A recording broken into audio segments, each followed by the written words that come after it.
Okay, I'm Mark Penny, a systems specialist at the University of Leicester. The university, it's a research-led university. We've got a lot in space research, also in genetics and cardiovascular diseases and things like that. We've got a medical school. We have a partnership with the Leicester Health Trust, which is 3 teaching hospitals. So we've got quite a wide spread of there. Some of the links with this are sort of actually join up quite nicely with the DNA fingerprinting, which was actually one of the key tools that was used in identifying the bones they found in a car park, which were Richard III. It's nicely tied up with that. Richard Attenborough, the Attenboroughs lived on campus, he's a former chancellor. 21,000 students, 5,000 staff. So we're not the biggest, but we've still got some good numbers there. Currently, I'm protecting 1.5 petabytes of user data, VMs, databases. So that's corporate data, research data. We've got about 7.5 petabytes of unstructured data. So we have some HPC clusters, one of our own, one a national facility, which have multi-petabyte Lustre file systems on them, of which we back up a small proportion of it. A lot of that data is data sets which can be readily replaced. They don't have to be backed up into Commvault. Then we've got the output of those modeling and things which they're doing, which that does have to be protected. So we take a subset of the Lustre data. We've also got instruments on satellites as part of the space research, Earth observational sciences, and they provide their other interesting things. So people who have heard of Hubble, that's been mentioned already. There's the other 3, which is Spitzer, which is an infrared telescope, Chandra, which is X-ray, and then Kepler, which has been retired now. That's it was a photometer satellite, which was used for detecting exoplanets. So you would measure the light coming from a star and measure the dips. You would then model that, and you could predict the orbits of planets and how far those planets might be from the parent star.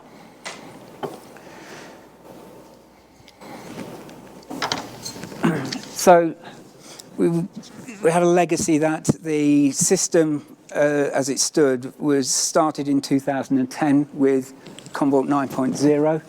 Our big reason for that choice was client-side deduplication. Our networking wasn't particularly good in the data centers. We had quite a lot of old switching, and it was quite a complicated mess, to be honest, to sort out. As with all these things, investment doesn't necessarily go where it needs to go. While something's working, everyone forgets about it. So in the previous incarnation, which was Commvault 7, they were using data interface pairs over private networks of cobbled together switches and things, and it really was a nightmare to manage. And that switch to client-side deduplication meant that we could get away with all of that legacy dips and things like that. Because of the decisions we'd taken then, we didn't have decent networking, but we had a very good fiber channel SAN. So all the storage was fiber channel for our backup solution.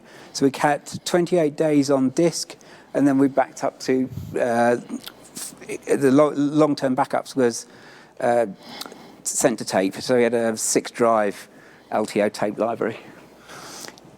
There was a high management overhead of managing the tapes. So that went with a refresh in 2013. We went to disk only, and we've been disk only ever since. Adding new capacity, we had 10 media agents. Every time you added a 16 terabyte LUN, we would add 1 to every single media agent. You've got to go in, build the LUNs on the storage. You've got to present the media agents, then go to each media agent. We format the disk, add it into Commvault. There were improvements when auto mount point detection came in, which reduced some of that overhead, but it still was a right pain in the neck to do anything with it. It used a lot of unnecessary staff time, and because of the nature of our data, we were growing it on a fairly regular basis.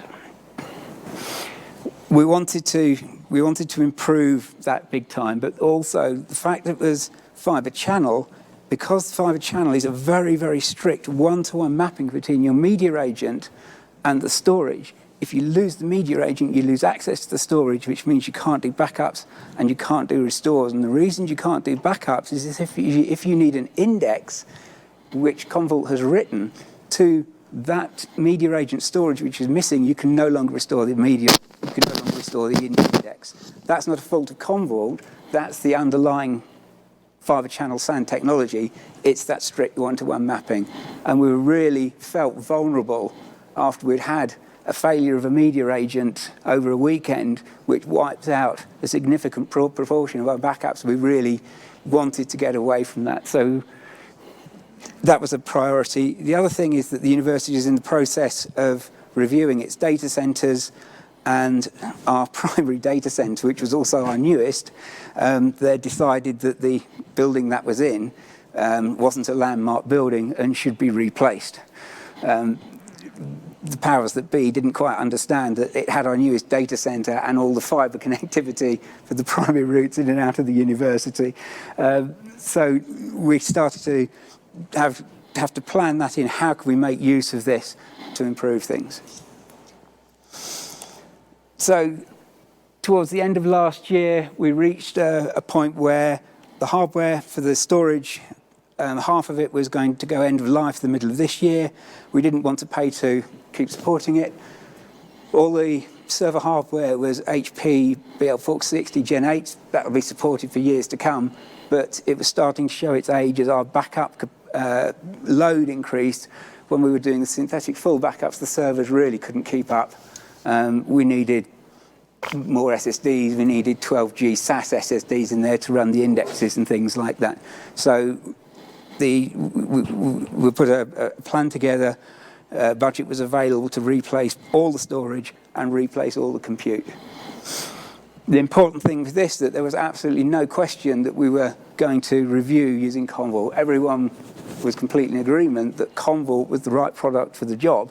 It was still working. We had an excellent migration path that we could use using AuxCopy. So this is sort of where we started. We've got our media agents, we've got the attached disk, and we've got our COM In order to do anything with this, we had a spare server which was used as the DR COM that was using imaging, and then the Commvault DR process. So it's an efficient process, but it all takes time. The storage is not replicated. If you lose the site where your storage is, you've lost everything. You've got no backup capability. You've got no restore capability. So we could do some stuff by putting out to VMs and things like this to try and at least get us some sort of backup. It would work. It wasn't really the way we wanted to go because of the volumes of the data that we were talking about. We had coming up for 2 petabytes of fiber channel disk by the time we started this project. So we then also take out DR to the cloud. It's a possibility. There's been discussions about it. We keep a DR set of our Commvault in the cloud. We keep a subset of our tier 1 data. So the corporate apps, SIT, SAP, so that's a student information system, all the HR payroll, our tier 1 VMs which match that. So the applications and web front ends and things, we keep a copy in Azure so that we can actually get it back if we lost the primary data center and the storage that the backups were on.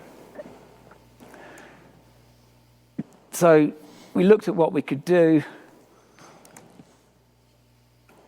and it became clear that this was the bit we had to break the link. So there were ways of doing that. Commvault supported S3 storage natively, and a few years back at Commvault Go, I had some interesting discussions with some object store providers, and the two started to marry together because an object store can be cited over multiple sites, and if you use the correct erasure coding, you can lose a site but still have both read-write access to your data. So it's effectively on-prem cloud. So we started to look at that. Your media agent has now become stateless. And this is the really important thing with this, because the bucket here, the uniqueness is at the object store level. If we lose the media agent, it just continues working. You've got reduced capacity. During the proof of concept for this, we've had some hardware from HP to mock up the object store, and we used VMs for the media agents. We built it with 3 or 4 VMs and basically just added some VMs and then destroyed the ones we'd built it with. And at that point, everything continued to work. Full backup, full restore capability. Did that mean you had to look at your networking there? Because you said that was all Correct. fibre channel SAN at that point. I'll come on to that in a moment. Okay. Yeah, things have moved on from that. We then also looked at LiveSync. So it's not actually been implemented at this moment because, unfortunately, the very last piece of the migration, which is to replace the console hardware, can't happen because one network switch is missing off a HP Synergy stack, as in not in the Synergy stack, the next level up. The DR one's not connected to anything yet. But as soon as that's been sorted and we've got decent hardware, we'll be having a LiveSync for our console. The multi-site object store now means that with our media agents split between multiple data centers, whilst if we lose this lot, we might lose some backup throughput capacity, we don't lose our backup capability. And that's the really, really big important win for us to that. I'm guessing you're using a geodispersed erasure coding scheme on the bottom of that. Okay. Yeah. And that's the native. You're using the native object store replication to do this. So the object store, so the erasure It's coding erasure in the coded object store, distribution. and it is basically handling all that for us. And with that, you can lose a node, you can lose disks, or you could lose an entire site. But as long as you're within the parameters that the erasure coding gives you, you've still got read-write. You could lose one more thing and you'll have read, but you won't have write. If things have got that bad, as long as you've got read, you're okay. Your recovery from that, obviously, is to replace the failed items, repair them, do whatever, and then once it's been and rebalanced itself again, it will sort itself out and you'll get your full write back. So object store is effectively a cloud in its own right, and object store actually underpins an awful lot of people's clouds now because it's scalable, exabyte. So we were already using Azure storage for our offsite backup, so the technology wasn't new as far as our senior leadership team is concerned. Commvault supported S3 out the box. We were looking at 3 cloud libraries, object stores. We call it a cloud library in-house at the moment.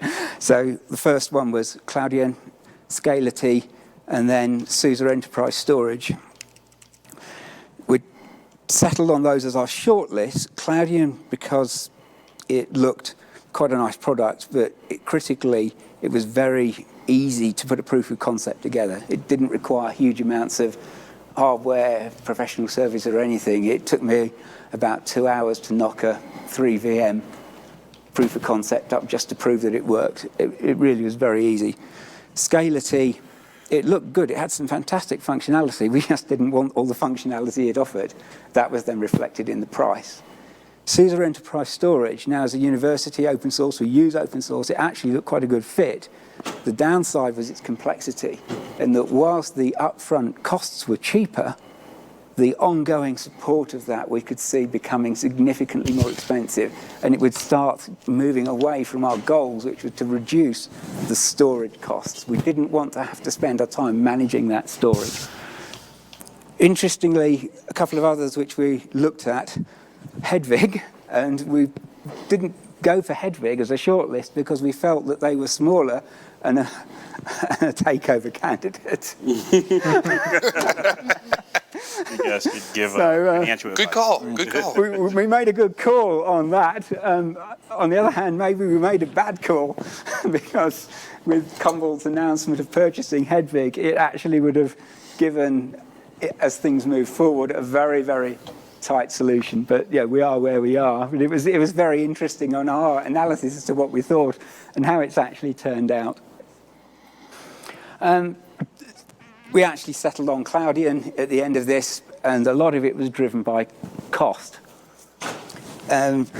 Cloudian was supported on HPE Apollo hardware, as was the Commvault Hyperscale. And we'd looked at Commvault Hyperscale earlier on, and in the proof of concept, there's no getting away from the fact that it was a stunning product from performance.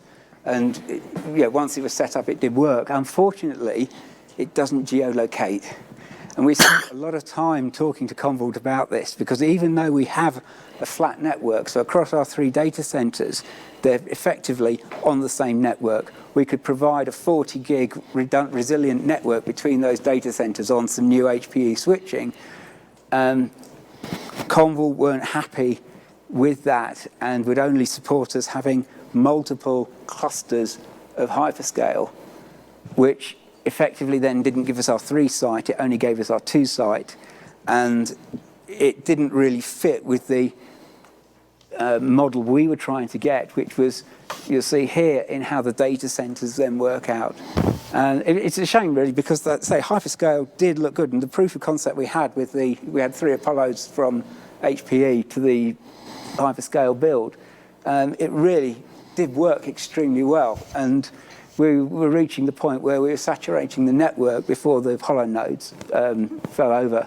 And with Cloudian, we actually reached much the same conclusion, that the network would saturate before the Cloudian nodes themselves would. So with this, we have Computer Center is our primary data center.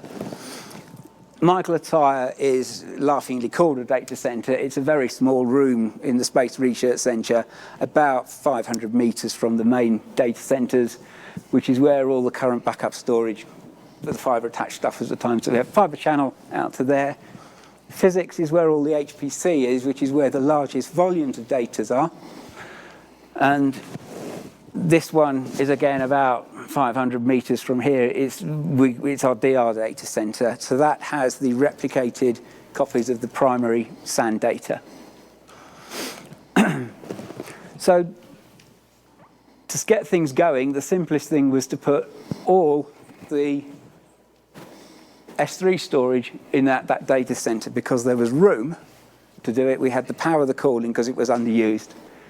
It also meant that we could delay putting the 40 gig switches into the physics data center because there were some fiber cabling issues needed to be resolved. So the next thing, we'd migrate all the data using aux copy. Then we could split, because if we would have put it in as a 3-site cluster in the backup data center, where the backup data was held, we could then split the cluster and geolocate it. I know they're not spread that far apart, but generally, the feeling was if we lost the entire campus, then we've probably got bigger problems to resolve than not just using the data. You'd probably have no staff and a limited number of students as well. So split that. We've now got our resilient object store. We've got some resiliency in the media agents. We've not yet sorted the COMServe out. At this point, because we've got media agents here, we'd have a bit of downtime while the COMServe was moved, but you've got no time pressures then in moving the resulting media agents and object store nodes to its new primary data center.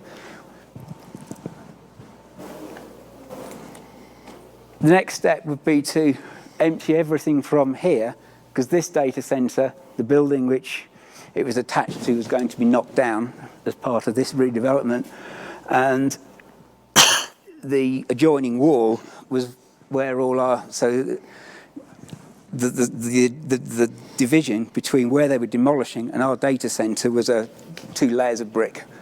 And this wasn't this was the worst of our data centers. So the plan long term was for that to become colo. So we could move everything into there. Again, no loss of backup capability or anything in that process. You've got no pressure to get it done in a day or anything like that.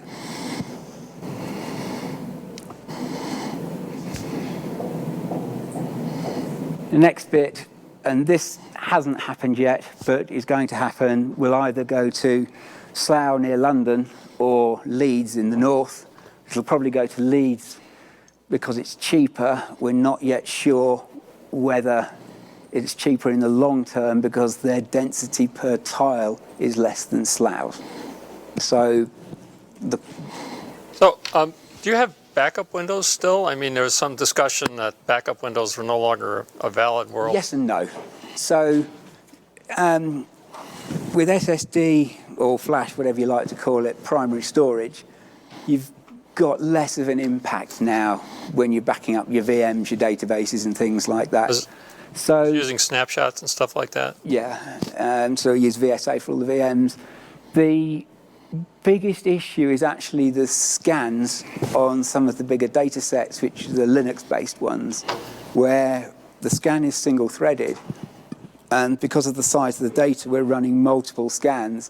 And that, whilst it's reading the metadata on the file store, can impact the user experience. And that's where the challenge comes in. So what we were going to use the Lustre pseudo client to try and get around that problem. Unfortunately, because of the way the HPC storage has to be used, you want to get maximum performance, which means your Lustre file system is one block over the entire cluster. That then means that for the backup, you've got to read in the entire metadata layer. So if we need to back up 400 terabytes, but there's 3 petabytes, we've got to read 3 petabytes of metadata, and that takes time, and it also impacts performance on the metadata layer because you've got so much to read. And HPC is all about performance. And the small reduction in performance you're getting, we'd still, in the testing we got, believed that we'd have users jumping up and down because they wouldn't be able to get the jobs done where they wanted them to get done. So we've had to, unfortunately, stick with traditional clients. The HPC storage is in the process of being replaced and with more nodes, so that will give us more performance. We're also putting in 2 dedicated access servers effectively to mount that system just for files for backup. That takes some of the load off the nodes which the users use to access their data. So it reduces the CPU footprint and memory footprint on those. And our hope, based on testing, is that the combination of the improved file system performance, offloading the backups onto their own physical clients, means that we actually can extend our backup window for those, which will reduce management because we can actually make bigger clients or sub-clients. Some of our HPC sub-clients have got 70 plus individual sub-clients within them in order to make the scan times manageable. The research data is a real challenge. So the next stop with that's gone colo. We've now got Michael Attire gone, so estates can have Michael Attire back and can do what they want to do with it, which is remove the data center and turn it into teaching space. And no one can dispute that because it needs replacing. Yeah, we're teaching, having it with nothing but a bit of backup in actually is a bit of a waste of space. It wasn't a particularly good environment anyway. And it also needed nearly £250,000 spending on it to replace all the air conditioning and things. So getting stuff out of there was a good thing. The whole sort of layout you then end up with is highly resilient because with your ComServe now live synced out to here, in the event that you lose that, all your tier 1 stuff, because you wouldn't be worrying about the test and dev stuff at this point, all your tier 1 data and apps and so on are available to the user. They're available to be continue to be backed up, but with no interruption. You've not got to run new full backups or anything like that. It just seamlessly runs on because of the stateless nature of the media agents and the resilience that the object store then gives you.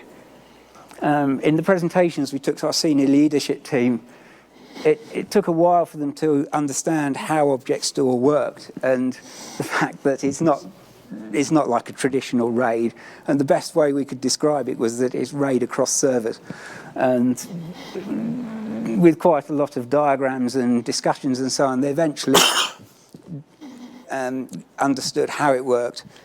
And yes, it wasn't this sort of, risky, evil thing. It's just software-defined storage. They'd been to a Gartner event fairly soon when we did that presentation, and everywhere they went, people were talking about software-defined storage. So it didn't come as a huge surprise to them, but it's that concept. If you've only ever dealt in block, to move to software-defined storage and cloud, and actually have to understand it and sign off on that, it takes a little while. So that's Michael Attire gone, and we've not got all the way through this, as I say, because this is still Bennett, but that's the plan. And we've got to still clear some legacy stuff out of that. In terms of the migration, when we went through this, it was all done inside Commvault using the aux copy process. At no point was there any change to our SLAs, our RPOs, RTOs. And these are so aux copy reads the entire backup job. So we read 20 petabytes of jobs because some of our retention's quite long, and we've got a lot of data. So the research stuff, if you've got a full backup of the research stuff, might be about 700 or 800 terabytes now. Even with only 5 full backups kept, with deduplication, it doesn't take up a huge amount of space. It's about 1-to-1, but the aux copy has to read that. So we wrote 1.3 petabytes into the object store with 45,000 jobs read, and we did it in 50 days. And in that time, no one knew that we'd done it.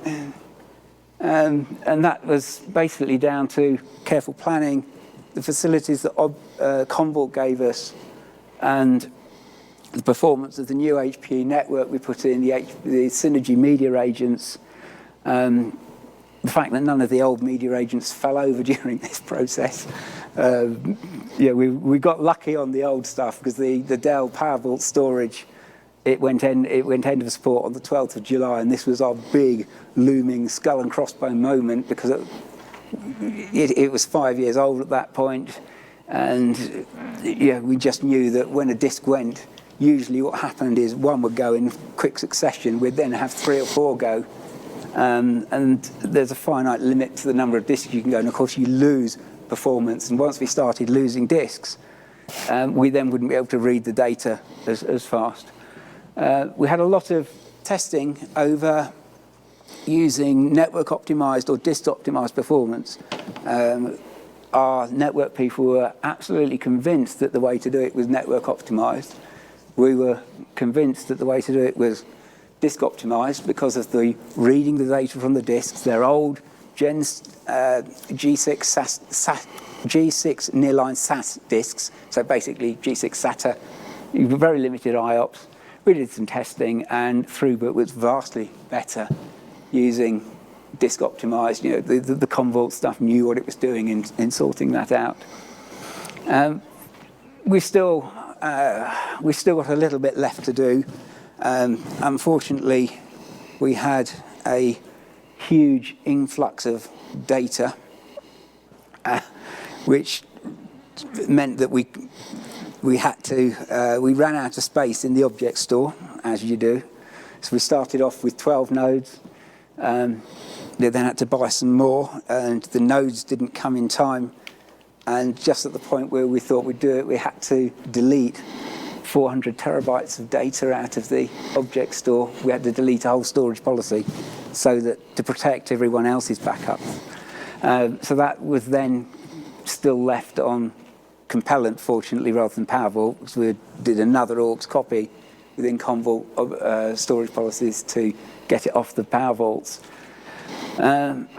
we put a new node in to cover the shortfall and promptly filled it. We bought 2 more new nodes and we promptly filled those. So we still haven't yet got this 400 terabytes back in. I'm hoping that when I get back that an order will have been placed for another 3 nodes. So that will give us 18 nodes, 250 terabytes raw per node. Our data just keeps growing. We can't keep up with it. Is there anything you think that, other than that challenge with the capacity, is there anything that you think that was a problem with the way you did the work, or yes, there was challenges with the object store platform? Or from the object store itself, implementation was very quick, excellent. There was a series of recommendations. Object store, you need to have a load balancer. And Cloudian, HPE, Commvault, everyone involved in this said we should have a physical load balancer. Unfortunately, I was pressured into using a virtualized load balancer. The VMware host that it was on had a dual port 10 gig card, which is failover not teamed. So although the virtualized load balancer was effectively unlimited throughput, you're then limited to 5 gig.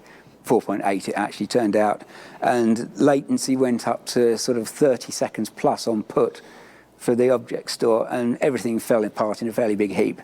So the workaround was to put in round robin DNS with a very short TTL to sort that. So we then went and bought some 40 gig InfiniBand cards and put those in, and then there were problems because the VMware guys had never seen InfiniBand before and didn't understand how it was going to be presented and thought they didn't work. So the cards were taken out. At that point, I basically said, look, we've spent this. The loadbalancer.org will refund us all the cost of the virtual load balancer and offset it against the cost of a 40 gig enterprise pair. So we basically wrote off the 40 gig InfiniBand cards and bought a pair of 40 gig enterprise load balancers. They're in, because it only got done on the Friday before I left last week, we didn't switch the S3 bit over. But I'm hoping when I get back that when we switch that over, it'll just work. There's no reason to believe with 40 gig, that's directly onto the HPE Flex network at 40. There's no reason to believe that we'll have latency or throughput problems on that, because we simply can't get data from the media agents through the load balancer faster than about 20 gig out the top of the Synergy stack. So 40 gig, theoretically, worst case, will be at maximum throughput. Would you consider using an open source object store and try and reduce your costs of using a Cloudian? Yeah, we did look at it, which was the SUSE one. Yeah, but there are others, aren't there? There are others. Our primary thing with this SUSE, we already had licenses for SUSE, so we didn't have to buy the underlying stuff. Yeah. And we had skills in-house. There was quite a lot. If we were going to use it, the only one that was being considered was SUSE. There were other ones which they'd had a look at a couple of years ago, 4 years ago, when our research file store was being replaced. And people had so many problems just trying to get it to work in a proof of concept that we weren't hugely keen to sort of repeat that. And that was one of the things that sort of fed into the Cloudian side, in that because it had been so simple to put the really quick and dirty virtualized bits together, it was very difficult to make the case to then go and try and roll your own effectively if there was a commercial solution there. Yes, it was going to cost money, but it was still cheaper than buying 2 lots of Dell Compellent, which is what we would have used if we'd stuck with Fibre Channel, and an additional 10 media agents. So having 9 media agents and Cloudian was cheaper than having 20 media agents and 2 lots of Dell Compellent. Yeah. And that really was what swayed it. It was cheaper than status quo with the improvements to give us our availability. It was cheaper than Scality. It was more expensive than SUSE. So it was a mid-range one, and the product worked out of the box. I think if we'd had difficulties at the proof of concept, then it would have been a more difficult conversation to have had, because although the financial figures added up, the results of the technical trials would have been very hard to have justified. Just because it's cheaper, if your technical implementation has been a real problem to get going, then the outcome wouldn't have been what it was. And certainly with the costs of scalability, the likelihood is we may have stuck with SUSE, but I think the fail-safe option would have kicked in, which is we'd have just done fibre attached, because we knew it worked. So you also said that you did all of this migration work and nobody noticed. Yeah. But did you actually see any positive benefits from the replacement, where Yes. people started to see improved restore Throughput, times? for instance. So as soon as we got the storage policy primary and secondary copies reversed, so that now the synthetic fulls were running on the new media agents, the times of those, we knocked about 30% off the time. So the new media agents, newer CPUs, but critically each media agent had got a 3.8 pair of 3.8 terabyte SAS disks in it to run the indexing. Right. Because it's the indexing which actually slows down the synthetic full. And we were seeing on our old media agents, which had got a mixture of local standard spinny SAS disks and some fibre attached SSD layer to try and improve the performance on the bigger synthetic fulls, that they just couldn't keep up. And even we were surprised at how much that reduced. So failures became a thing of the past. We had a series of calls open with Commvault with synthetic full problems, and all of the solutions came back as environmental issues, with the index restores not completing, because when the next incremental was running, there was so much activity on the disk from indexing that the disk simply just couldn't cope. So that was the biggie. The other one that's really changed the way things happen. So the DDB backups. So the DDB media agents are dedicated, a legacy thing, but it's a choice we've decided with that. So we have 6 dedicated DDBs. Each storage policy has 3 partitions, which coincides with your 3 data centers. So you can see how that then ties together nicely. But because the throughput was so much better in reading it then from the network and putting it straight to S3 over the 40 gig storage network, we saw the DDB backups, bearing in mind that some of these were 3, 4 plus terabyte backups, going from around about 7 hours to about 2 hours. That means we can now go back to doing what the best practice is, which is DDB backups every 8 hours. Prior to that, we were only doing DDB backups once a day because they were taking so long and there was such a high load. Well, because the DDB backups are fat, they're not deduplicated, so you've only got compression. So that's another benefit. And SQL log backup. So on our production SQL servers, we run a SQL log backup every 30 minutes.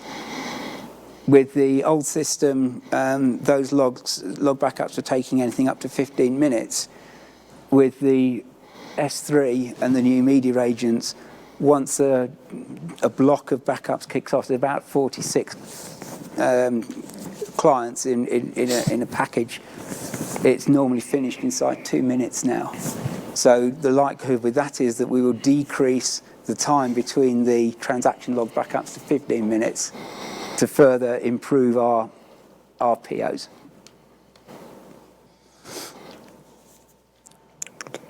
I want to ask the loaded question. Yeah. But I don't have the time. Like, since you guys looked at Heavy, and now that you've had some time with clouding and some of the pain points that you've realized with clouding, which is pretty much not much. What are some of the things that like you would be excited for if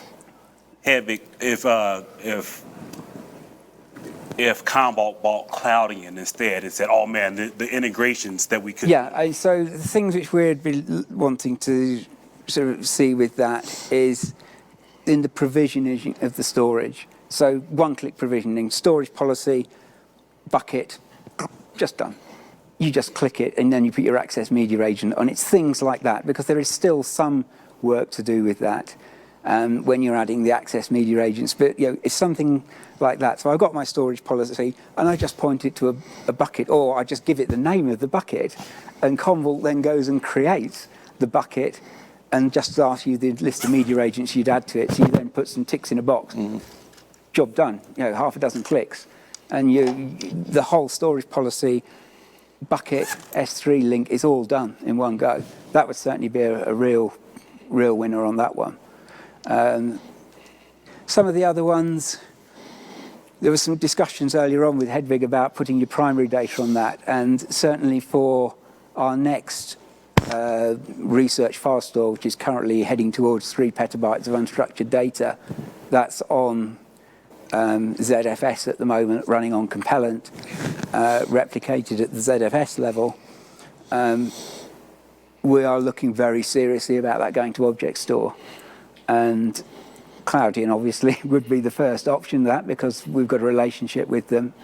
On the other hand, it may go somewhere else. It depends on the pricing. If the Hedvig Commvault pricing was extremely competitive, if it's going to go on different hardware, is there any benefit if the integrations are tight? Because do we want to put our tier 1 data with our backup data? No. And no. You say no. Interesting. It's a different data set. Yeah, it's an interesting debate. It becomes, that. Because you see all the operational advantages of doing it. And like, the challenges you have there, though, Yeah. are that the I/O profiles are very different between the two different types of use cases. Yeah. And you've got to be 100% sure that if you use the same infrastructure and the same front-end connectivity, that workload profile won't affect each other when you're accessing it. And even with the load balancers, you're still going to get, because once the connection's made and it's running that, it's not going to drop that until the connection is dropped. Yeah. And of course, the backup is quite peaky, and if so take the DDB backups, those are running, they're just going to sit there and they're just going to run at whatever they're running at.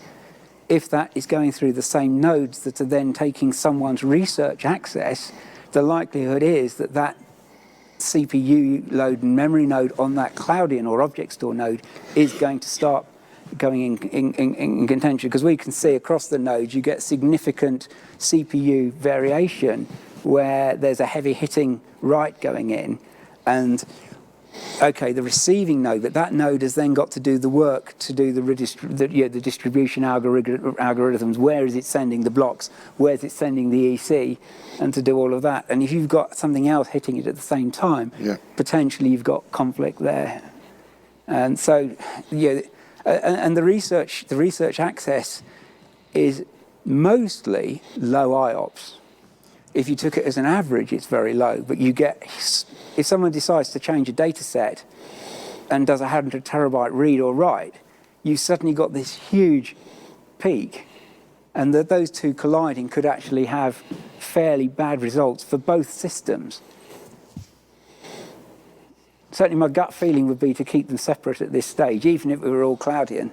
And given the rate at which we keep buying Cloudian nodes at the moment, I don't think is actually making any difference whether I put them the same or not. We're going to be an 18-node cluster already. If we need, probably in the next 5 years, approaching 5 petabytes for research, there's very good reasons to leave that as its separate cluster. You've got a lot of flexibility with service levels on bucket level and things like that in Cloudian, but the scale which we're working at is difficult to make the case to put it all in one pot.